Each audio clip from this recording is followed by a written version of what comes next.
নমস্কার বন্ধুরা, কেমন আছো সবাই? লিলিয়ান অদ্রিজা মা মেয়ের এই ছোট্ট ব্লগটিতে সবাইকে স্বাগত জানাই।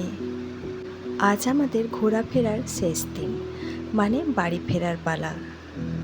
তাই সকাল সকাল আমরা বেরিয়ে পড়লাম সাইট সিনগুলো দেখব বলে।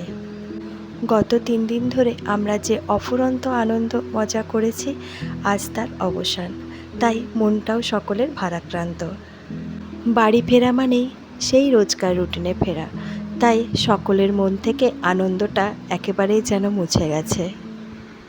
আমরা সকাল সকাল বেরিয়ে পড়েছি স্নান টান করে, কারণ প্রথমেই যাব আমরা রাজরাপ্পার ছিন্নমস্তা মন্দিরে।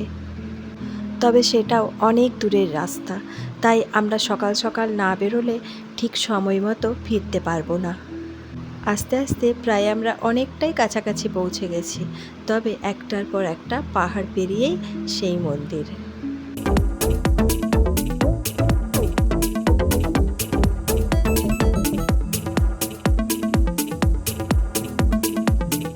আমাদের গাড়ি এসে পৌঁছে গেছে ঠিক মন্দিরের সামনে। তোমরা দেখতেই পাচ্ছ এখানে প্রচুর প্রচুর দর্শনার্থী এসে উপস্থিত হয়েছে। এখানেও ঠিক সারিবদ্ধভাবে দুপাশে প্রচুর পরিমাণে এইসব পুজো সামগ্রীর দোকান আছে। বিভিন্ন দামের উপরে বিভিন্ন ডালি পাওয়া যায়, যে যেটা চয়েস করবে তার উপরে দাম নির্ভর করছে। এখানের মা ছিন্নমস্তা ভীষণ জাগ্রত দেবী। মায়ের কাছে পুজো দেওয়ার জন্য এই সব বিভিন্ন রকমের জিনিস এখানেই পাওয়া যায়। তাছাড়া কিছু কিছু শোপিসও এখানেই বিক্রি হয়। আমাদের পুজো কেনা হয়ে গেছে, আমরা এখন মন্দিরের উদ্দেশ্যে রওনা দিচ্ছি। দু সাইডে তোমরা এইভাবে দেখতেই পাচ্ছ সারি সারি দেওয়া দোকান। যারা পুজো দেবে তারা এই সব দোকান থেকেই পুজোর ডালি কিনে নেয়। এখানের মাকে ছিন্নমস্তিকা বলে ডাকা হয়। মা ছিন্নমস্তিকার গল্প আমরা সকলেই জানি। আমরা আস্তে আস্তে মন্দিরের মূল গেটের কাছে উপস্থিত হয়েছি। ওই দেখতে পাচ্ছ ওই দূরে মূল গেট, এটা দিয়েই ভেতরে প্রবেশ করা হবে। তবে এটা গর্ভ মন্দিরের গেট নয়। অসংখ্য মানুষ আজ উপস্থিত হয়েছে। প্রত্যেক দিনই নাকি এই রকম পরিমাণেরই ভিড় হয় এই মন্দিরে। বড় গেটটি বন্ধ আছে, আমরা পাশের ছোট গেট দিয়ে ভেতরে প্রবেশ করেছি। এখানের মা ছিন্নমস্তিকা অনেক জাগ্রত দেবী। এখানে অনেক মানুষের মানত পূর্ণ হয়েছে, আর অনেকেই এখানে মানসিক করে যান। আর এই তোমরা দেখতে পাচ্ছ এইদিকে লাইন দিতে হয়। আমরা আস্তে আস্তে অনেকটাই ভেতরে পৌঁছে গেছি, তবে গর্ভমন্দির থেকে আমরা অনেকটাই দূরে। এখন প্রচুর পরিমাণে লাইন। মূল মন্দিরের ভেতরে কোনো ক্যামেরা অ্যালাউ নেই, তাই আমরা বাইরেই ক্যামেরা অন রেখেছি। এই মন্দিরের পাশেই আছে ভৈরবী নদী। সেই নদীতেই অনেকে স্নান করে মায়ের কাছে পুজো দিতে আসেন। ভৈরবী নদী আর দামোদর নদের সঙ্গমস্থল মূল মন্দিরের পাশেই, তাই মানুষ এখানে স্নান করলে রোগমুক্ত হয়, এই কথাই প্রচলিত আছে। আমরা ক্রমশ এগিয়ে চলেছি নাট মন্দিরের দিকে। তোমরা দেখতেই পাচ্ছ আমাদের আগে আগেও প্রচুর মানুষ আছে যারা পুজো দেওয়ার জন্য এগিয়ে চলেছে। ভেতরে প্রবেশ করে আমরা দেখতেই পেলাম প্রচুর লাইন হয়ে আছে। এইভাবে লোহার গ্রিল দিয়ে চারিদিকটা ঘিরে দেওয়া আছে।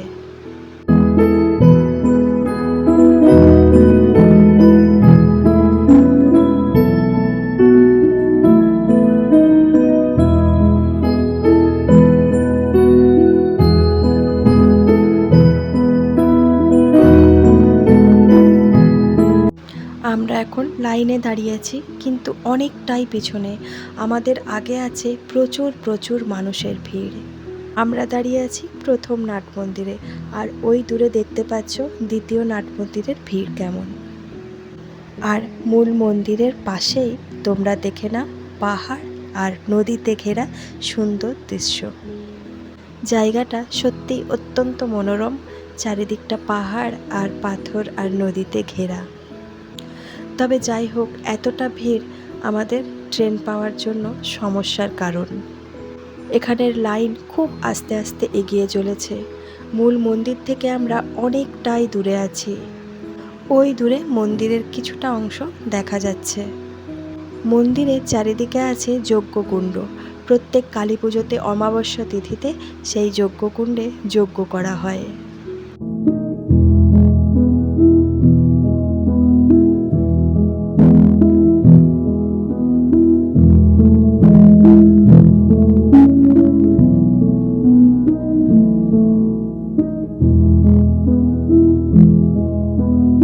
এই বিশাল লাইনের একেবারে প্রথম সারিতে পৌঁছানো আমাদের হয়তো ভাগ্যে নেই, তাই আমরা এখান থেকেই মাকে প্রণাম করে বেরিয়ে পড়লাম।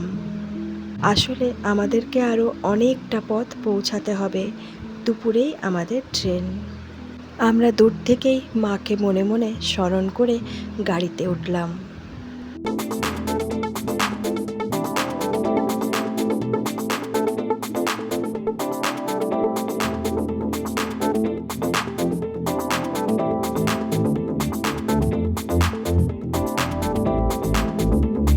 আমরা মূল শহর রাঁচিতে এসে উপস্থিত। এখন আমরা পৌঁছে গেছি রামকৃষ্ণ মিশনে। তবে এটি আসল মন্দির নয়, আসল মন্দির এই যে ছবির মধ্যে দেখতে পাচ্ছ, এটার এখন কনস্ট্রাকশন চলছে। ঠাকুরমা স্বামীজিকে একটি অন্য গৃহে রাখা হয়েছে। চারিপাশে ফুল গাছ দিয়ে সাজানো হয়েছে, অত্যন্ত সুন্দর পরিবেশ। এখন ভেতরে ঘর ধোয়া মোছা চলছে, তাই আমরা আস্তে আস্তে প্রবেশ করে গেলাম। যেহেতু আমরা এখানে বেশিক্ষণ থাকতে পারবো না, তাই ওনারা বললেন এখন ভেতরে ঢুকে প্রণাম করতে পারো। দূর থেকেই আমরা দর্শন করলাম, প্রণাম করলাম, কিছুক্ষণ আমরা বসেও থাকলাম। পরিবেশটা এতটাই শান্ত যে এখান থেকে আর উঠতেই ইচ্ছে করছিল না।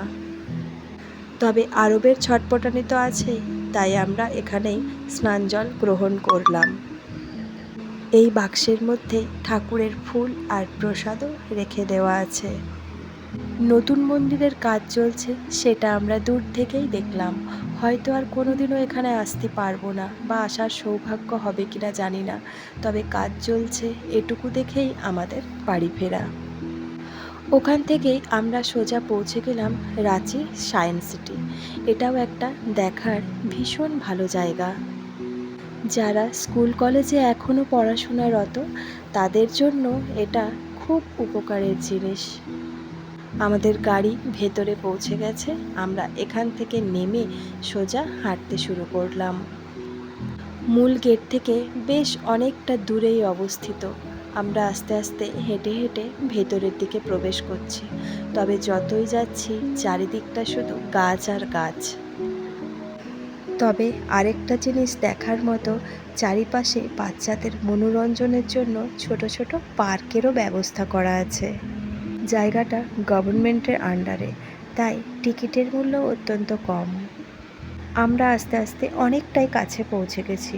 ওই দূরে তোমরা দেখতে পাচ্ছ মূল গেট। চারিপাশে আছে নানান বিজ্ঞানীদের সব মূর্তি। যারা সায়েন্স নিয়ে পড়াশোনা করছে তাদের জন্য একটি উপকারী জায়গা এই সায়েন্স সিটি। আমরা যখন পৌঁছেছি তখন আমরা দেখতেই পেলাম প্রচুর স্কুল কলেজের ছাত্রছাত্রীরা তাদের টিচারদের সাথে পরিদর্শন করতে এসেছে।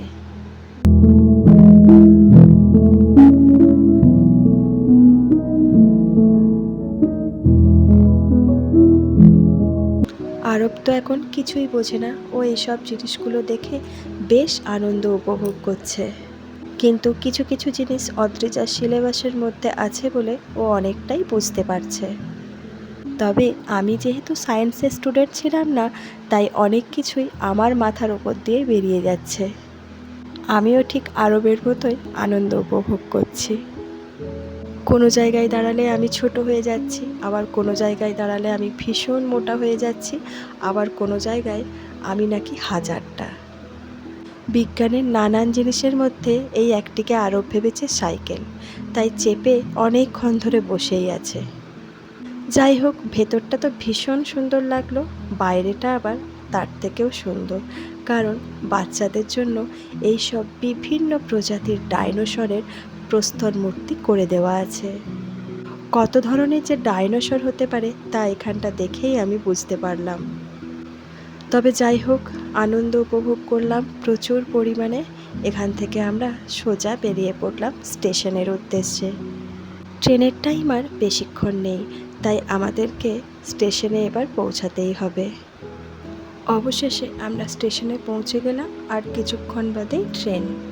আজ সকালে পুজো দেওয়ার ছিল বলে সেরকম কিছু খাওয়া দাওয়া হয়নি, তাই আমরা এখন সকলে মিলে ভাবছি কি খাওয়া দাওয়া করা যায়। এখানে ঠিকঠাক খাবার না পাওয়ার জন্য আমরা সোজা স্টেশনে পৌঁছে বার্গার খেয়ে নিলাম। তবে বার্গারের সাথে সাথে সামোসা, রোল অনেক কিছুই কিনে নেওয়া হলো, আর বেশ কিছু চিপসের প্যাকেট, যা আমরা ট্রেনে উঠে সকলে মিলে খেতে পারবো। তবে যাই হোক, সকলে মিলেই টুকটাক অনেক কিছু খাওয়া হয়ে গেল। তবে মাথাটা ভীষণ ধরেছিল বলে আমি 1 কাপ চাও নিয়ে নিলাম। তবে বাড়ি ফিরে আবার সেই আগের রুটিনে ফেরা, কাজকর্মে ফেরা, তাই চোখ থেকে ঘুমটাও উড়ে গেছে। কিছুক্ষণ সময় কাটানোর পরে ট্রেন এসে হাজির হয়েছে। আমরা সকলেই এখন ট্রেনের ভেতরে। ব্যাগ ট্যাগগুলো সব ঠিকঠাক করে গুছিয়ে যে যার নিজের নিজের সিটে এরপর বসে পড়ব। ঘোরাফেরার আনন্দটা যে কী তা ফেরার সময় খুব ভালো করে বুঝতে পারি, তাই এখন বুঝতে পারছি যে কতটা আনন্দ মজা করলাম।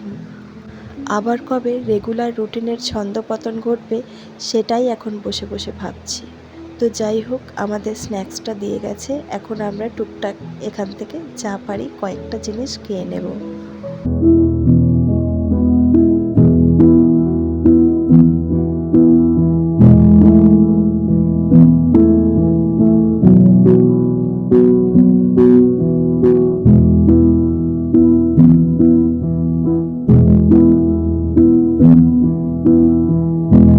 বছরের বেশ কয়েকটা দিন এই রকম ঘোরাফেরার জন্য তুলে রাখা মানুষের একান্তই প্রয়োজন। তো চলো বন্ধুরা, আজ আমি ভিডিওটা এখানেই শেষ করছি। তোমাদের কেমন লাগলো একটা কমেন্ট করে জানিও, ভালো লাগলে লাইক করো। যারা যারা সাবস্ক্রাইব করোনি তারা প্লিজ সাবস্ক্রাইবটা করে দিও আর শেয়ার করো। তোমরা সবাই খুব ভালো থেকো, সুস্থ থেকো আর আনন্দে থেকো। দেখা হবে খুব শিগগির পরের একটা ব্লগে।